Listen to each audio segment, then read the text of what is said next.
No mai haere mai.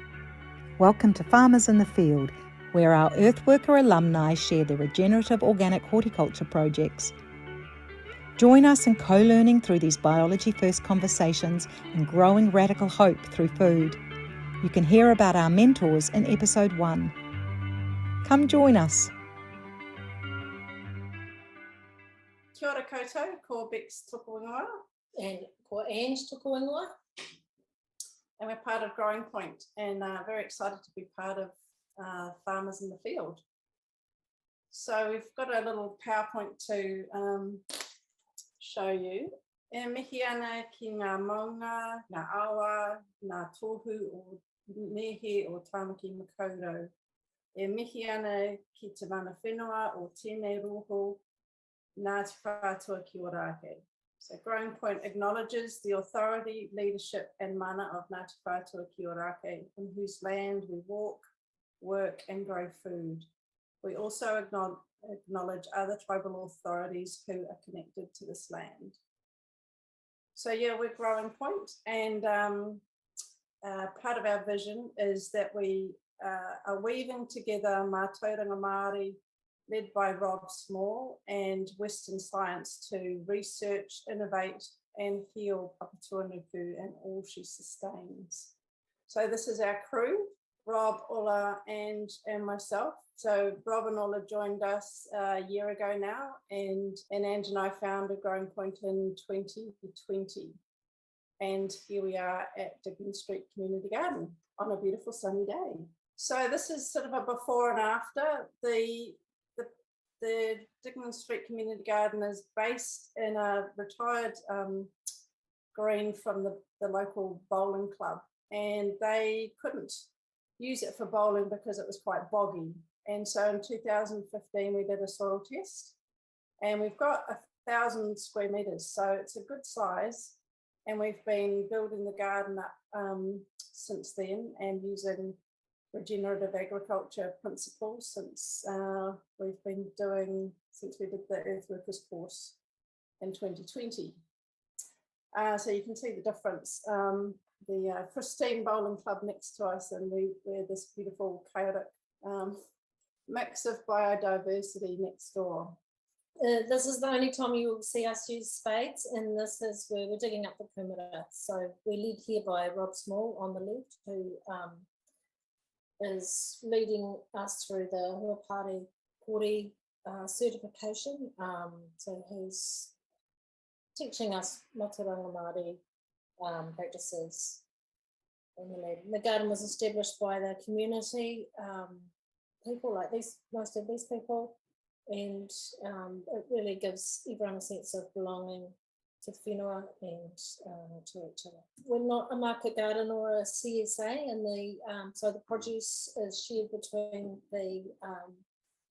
the volunteers on community days, but we still use all the principles here and teach them of biodiverse planting, biointense planting, looking after the microbes, and really, evangelically, if you like, spreading the word of, building soil. Here we are hosting the first Earthworkers dinner.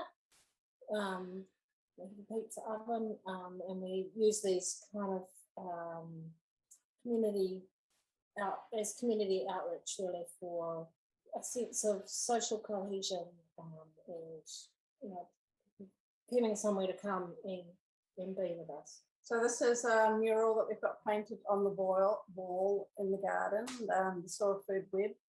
So the Earthworkers course really sort of deepened our knowledge about the relationship between the plants and the microbes, and we went on to further study at the Soil Food Web school, and we're now a certified Soil Food Web laboratory, and you can see part of our equipment here. So yeah, we love the microbes. This is a slide of one of our compost piles. So we're really sort of a research hub, and we're tracking what's happening with the biology in both the compost and the soil. And in this slide here, you can see we've got all our 4 groups of key microbes. We've got a lovely piece of beneficial fungi, a nematode, testate amoeba, which is a protozoa, and lots of bacteria there. And you can see these little clumps are aggregates, which is where the soil structure starts to be built by the biology of the bacteria and the fungi. So we've just been developing a course in relation to the microscopy, and the slide is when we did a session with Pacific Vision Aotearoa, and they brought a sample of their compost, so we were just showing them what's in it, and they've got some good aggregation and some a nice strand of beneficial fungi there. So we really saw that there was sort of a need to kind of upskill and uplift as a sector the quality of compost, rather than just doing quantities and looking at it from a waste management lens. So we were really interested in what we are actually producing and how to produce really high quality compost. Oh, and this is this photo's a collab we did with For the Love of Bees. It's a workshop down at Dignan Street, I think on their open day, and so we can see that we've got a couple of different microscopes. So we're looking at the big animals in the compost or soil, and then we can, with a stronger microscope, we can look at the actual microbes in the soil. So it's quite a fun way to engage people, and actually are quite amazed at looking at the soil and seeing all the things wriggling around in there. So here we are doing some trials.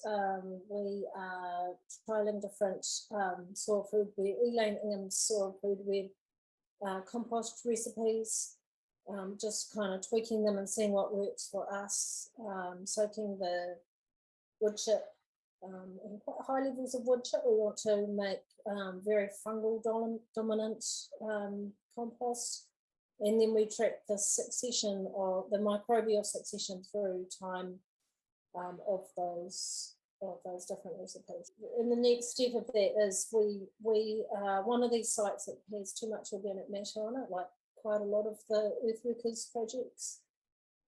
And so we just using the exudates of that compost. So we don't put the solids on, we flush the microbes out, if you like, massage them off the soil, off the compost, and into put that on our beds. So we're preparing microbial inoculations for our beds. As you know, a lot more farms thinking about transitioning to regenerative agriculture. So we see that, you know, there could be quite a lot of need for more soil for root testing in the future. Just finally, we're very grateful for Earthworkers to have taken us along on this journey, and it's really upped our game in terms of what we can do and what and just excited to build all the connections with everyone. So come on down, come and see us. We're happy to teach, and we'll learn alongside you as well. So yeah, come to Dignan Street. Hi, I'm Sarah Smuts-Kennedy, vision holder of For the Love of Bees. I'm excited to be here today with farmers of the field, with mentors Daniel Schuurman and Levi Brinsdon-Hall. And we're here with Rebecca and Ange at the Dignan Street Community Garden. Good, welcome to Growing Point at Dignan Street Community Garden. We've got some sunshine today, which is awesome. And we just wanted to, show some of the learnings that we took from Earthworkers, which we did in 2020, and what we've been developing, taking that applied knowledge and what we're doing with it in this particular context. So we're here at the compost station, and one of the things that we loved about the Earthworkers was doing the static pile together. And it really gave us a sense of the difference between making really high quality compost versus just composting for waste management, which is what we had been doing previously. And we had, composted 20 tons of food scrap. So, it was that was a good project, but we really felt like we wanted to hone our skills on the very high quality compost. So what we did was went on to study with Dr. Elaine Igham at the Soil Food Web. And so we've been implementing the Soil Food Web methodology, and also we've been trained in, I've been trained in microscopy and just been looking down microscopes for 20 years. Yes. So that we felt like in the sector there was sort of a gap.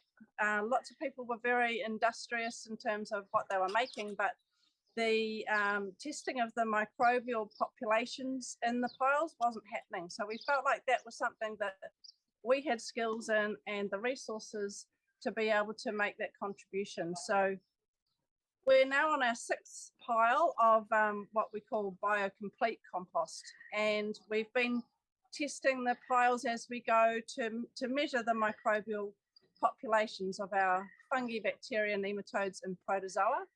And we're confident now we've got a really good system so that we know if we've got these inputs and we use this methodology, we will get biocomplete compost. So we've got 6 piles that we've done so far, and we're trialing and developing new things all the time. So this is a project that we got from Dr. Paul, I don't know if he's Dr. Paul Stamets, and it's about pre-soaking our carbon. And so we've done that for 4 of our piles now, and it really explodes the fungi population of the final compost. So it's a pre-ferment. So what happens is the anaerobes explode in the soaking, and then when we build the pile, it's an all-in-one pile, like a static pile. All those anaerobes become food for the fungi, and so we really notice a difference when we pre-soak and not pre-soak. And so this is kind of our methodology now that is getting pretty good results. So as soon as you expose that wood chip to air, all the anaerobes die and become food for the aerobes. So in the fungi. So it works really well. Okay. And Awesome. So this is down here is a pile that's been there for how long, Bex? Probably this is a 9 months, a 9 month, a 6 month, and a 3 month pile. And the first one we built in these are put in the carbon cycle bins, and Tim's been working with us to prototype the different sides instead of being solid, so that more of the pile stays anaerobic for longer. Sorry, aerobic. And this middle one is so that the next step in our research will be doing a continuous add system that has that we can get biocomplete compost at the end of it, but that we can continually add our food scraps, so that that's something that we feel like is a valuable project to be able to monitor, and we'll be looking at that through the microscope as we go as well. So that's what the mesh sides are good for. It maintains the rat proof quality in these bins, so we can put food in it, and then we'll be testing the microbial populations after the pile is full and it starts to mature. So we're really interested to get some feedback on our organic matter. Our organic matter is too high. It started at 25 and dropped in 2021 to 16. And this February it's dropped to 15.4.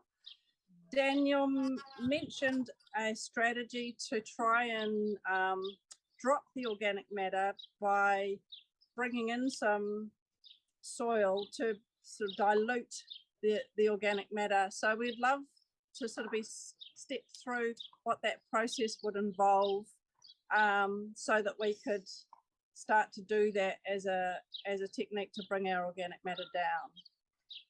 It's certainly valid. I mean, the process that you would have to go through in terms of trying to speed up the reduction in your organic matter levels is you would have to find a topsoil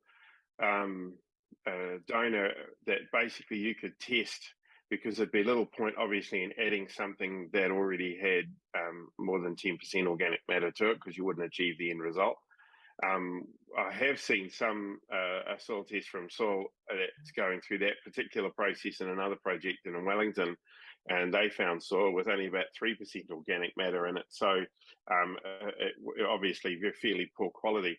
I would say though that when you're down to sort of 15%, there isn't any reason at that level that you can't be growing very good quality vegetables, and it can come down and sort of naturally balance over time, providing you're not continually adding compost to it.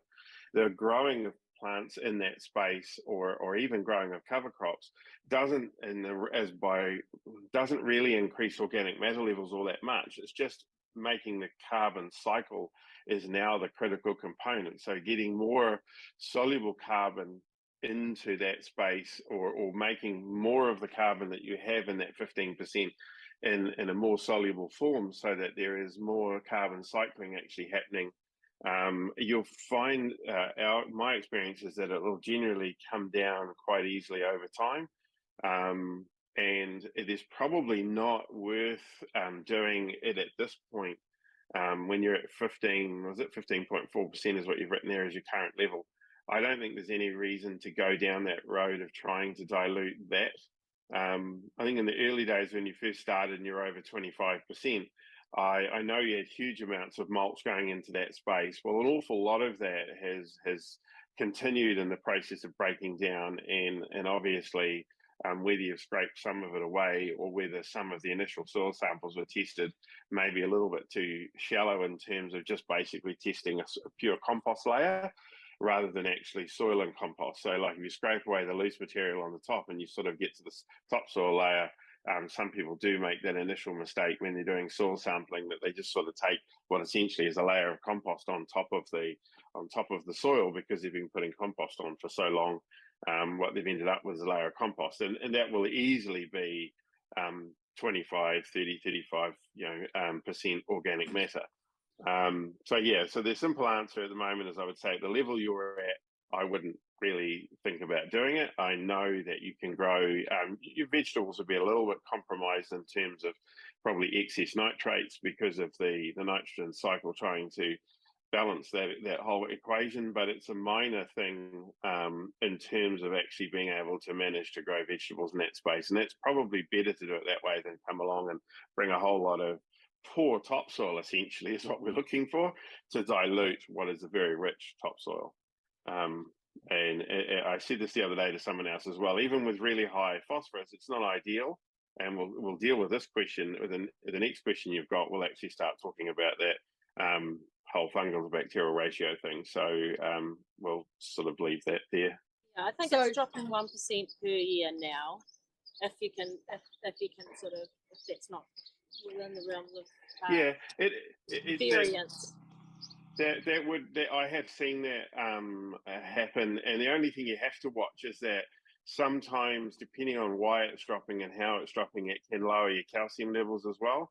So continuing to monitor that just to make sure that that's not suddenly, because when the nitrates, if it's going away as nitrous oxide, it's gassing off. But if it's going away as nitrates and it's particularly wet, it can take calcium with it. So that's just something to keep an eye on. But it's just a balancing fact. It's not a huge concern. It's just a matter of knowing that the potential is there. Because I think we do need more calcium, don't we? Yeah, we do. Yeah. We were wondering about whether we add gypsum in relation to the calcium, but that's not a question. Yeah, it is. we won't go into that at the moment. I'd just like to clarify for those who are watching who haven't done the Earthworkers Programme, the strategy that Rebecca and Ange are going to keep doing on this farm is actually using intense photosynthesis. So they're going to focus on growing plants and making sure that those plants get the nutrition that they need through foliar feeding, and not adding any more organic matter to that garden by adding more compost. And we use the compost extract from the biocomplete compost rather than, we're not adding any more solids, but we can use the microbes off the compost without adding the organic matter. So we're getting the benefit of the microbial activity to help that photosynthesis through the plants without building up any more excesses through the compost solids. Yep. So just again to clarify, can you say again, just clarify again, Rebecca, that you're using the liquid? For some people, they don't know that there's a liquid that comes off the bottom of the compost. So can you just clarify that? Yes, in order to maintain our continue our organic matter to drop, we're not adding any compost solids onto the beds. We are taking the solids and making a solution from that, where the microbes have been extracted off the solids into a solution that we're then using on the beds themselves and as the foliar feeding. And that's a means to get the biology cycling the nutrients through the photosynthesis with the plants in the beds. So it's a way to build the microbial levels without building the organic matter. Should be full of humic acid as well, so that will help with what Daniel was saying about increasing carbon. I was going to say, you're going to have soluble carbon in there, which is a key to sort of try and fire that carbon system up.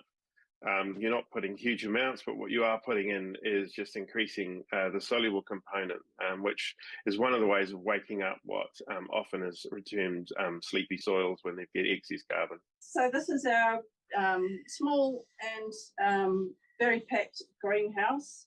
We've taken steps to remediate the soil in here just with a very dense cover cropping, which is part of the Earthworkers learning around the photosynthesis is the thing that's going to remediate the soil. And there's definitely evidence that that has worked in here. You can see how dense the planting is. We had large cracks in the soil. It was very dry. Didn't always get watered in here over summer, and so we had massive cracks and not much growth. So the beans did okay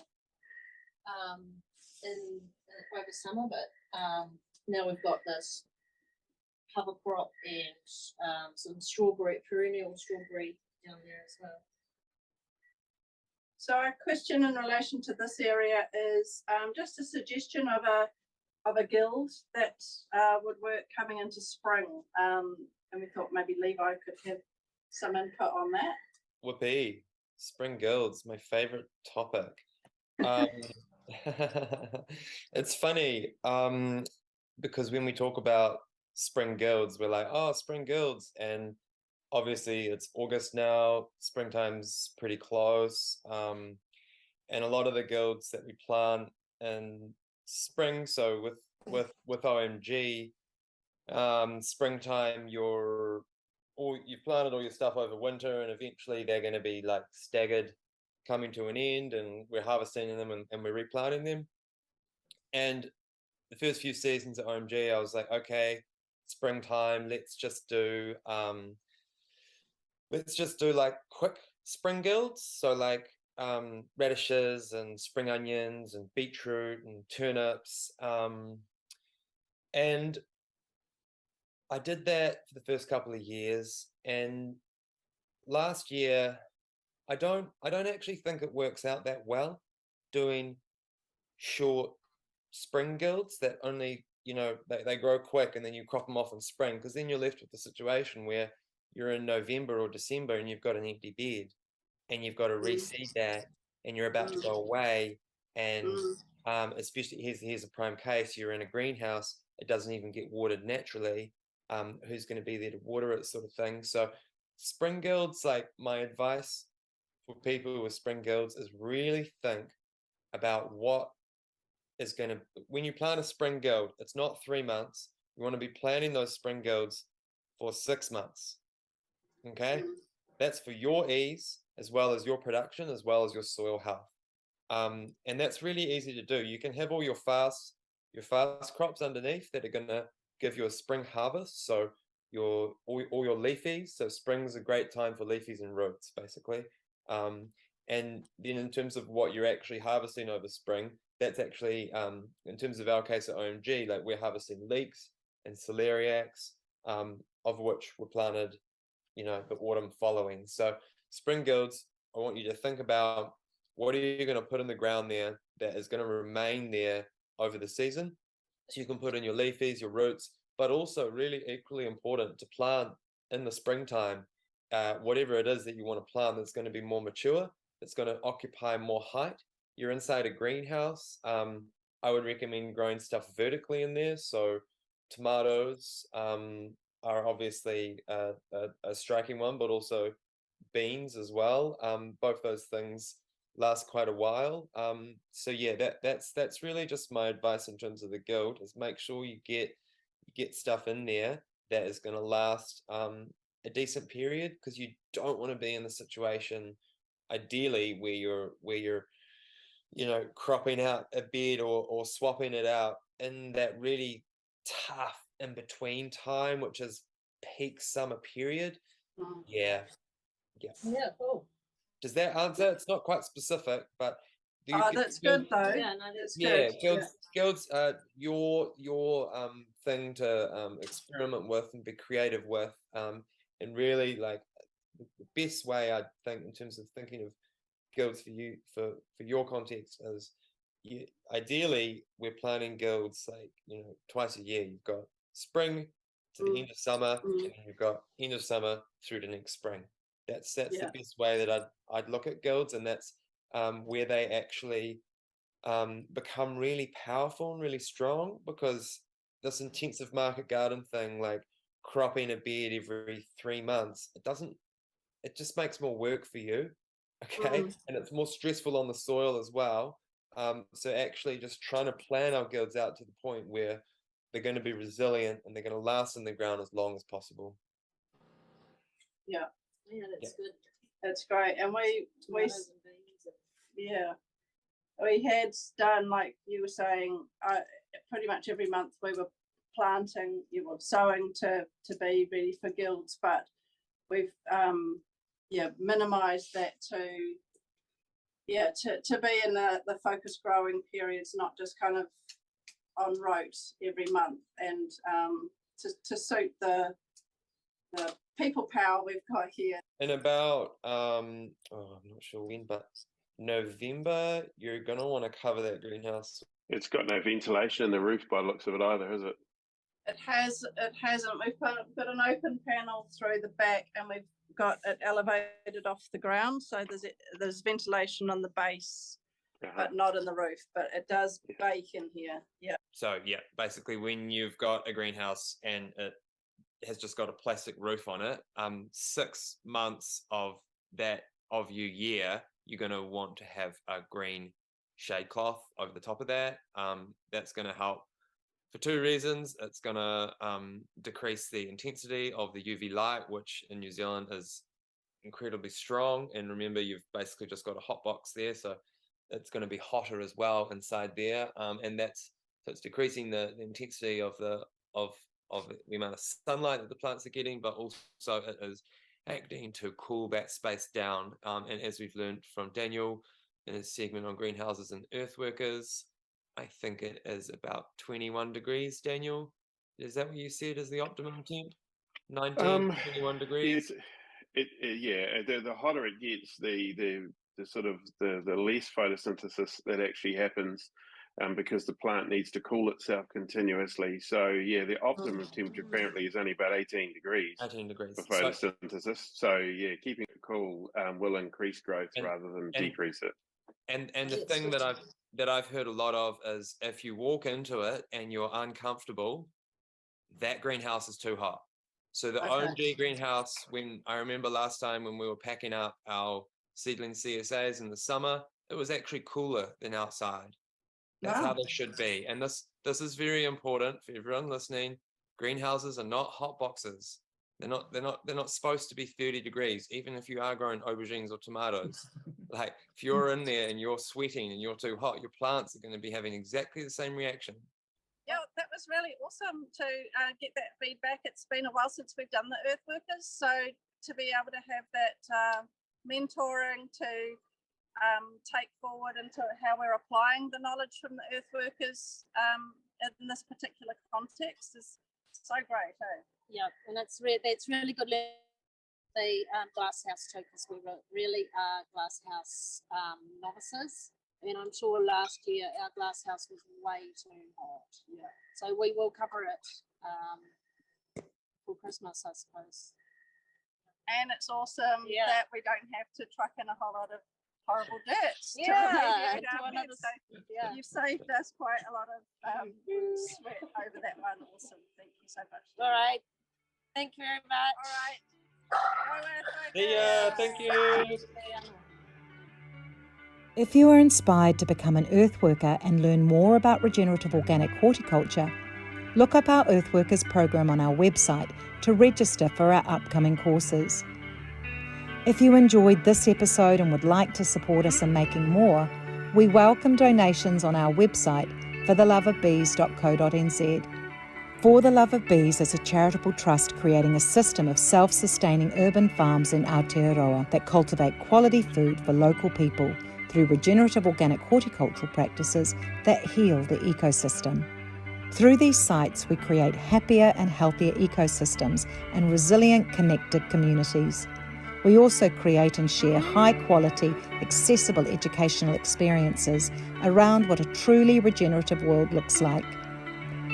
For the Love of Bees aims to become a world-leading example of partnership, regeneration and participation for a thriving collective future.